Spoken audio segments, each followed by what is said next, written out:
Welcome, beautiful people. Happy week 3 of November and happy Thanksgiving week. Just to do a little recap. So week 1, we were saying no to those not so great thoughts, really identifying what our emotional home was. So hopefully you did that.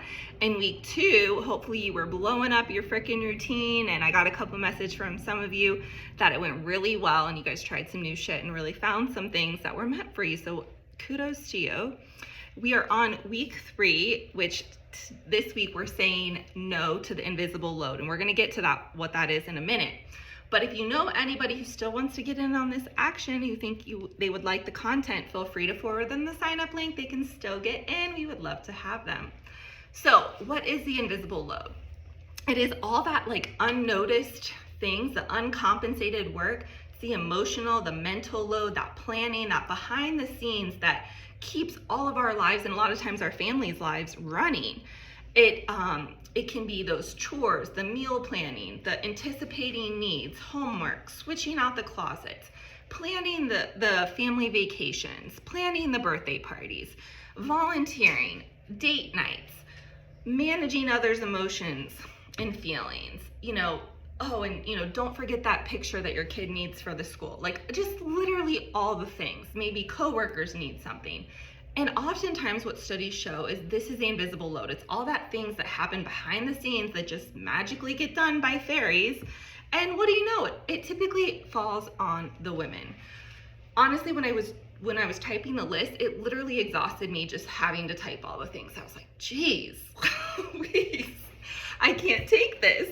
So this week we are intentionally lightening our load, ladies. And how are we going to do that? I've given some ideas down below, but we are saying no to the invisible load. And here's what you can do.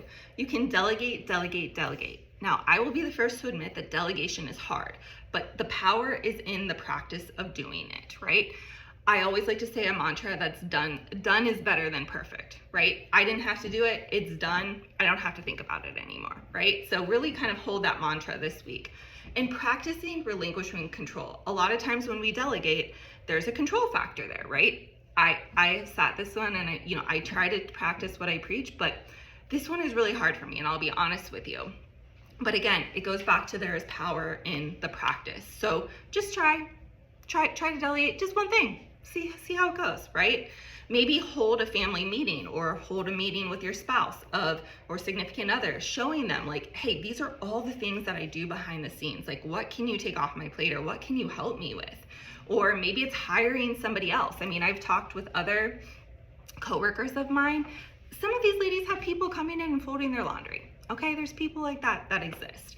I know for myself, I ended up hiring cleaners, and this was a battle because I didn't want to give up control, because I fired like 3 of them because they could never do, as good a job. I used to be a cleaner. So it's just, practicing anything that works, trying anything, right? But first off, you just want to make the load not so invisible by sharing it with others. Again, find your tribe. Yes, misery loves company, and this isn't just like a bitch fest, right? But sometimes other women who are managing the same things, right? They're going through it too. They might have ideas that you don't. So figure out what other people are doing to manage this.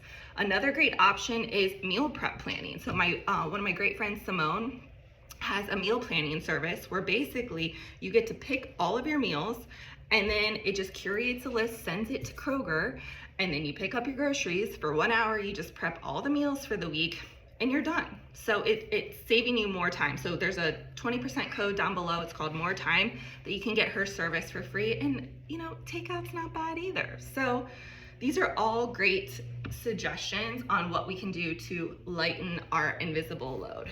There was one other thing I wanted to share with you. I got a household management guide that was shared with me. It is awesome. It lists out kind of all the responsibilities that really fall within this invisible load arena, and I'm happy to send it to you. Just reply back to the email and I'll send it to you as an attachment. Unfortunately, I wasn't able to link it to the email, but if you are also feeling just unseen, or you're just still not really sure what the invisible load is, I also have a link to an article that is an awesome read that I think will help you feel really seen in this area. So happy Thanksgiving. No to the invisible load so that we can actually feel grateful and really enjoy this Thanksgiving this week. So happy week 3. Bye.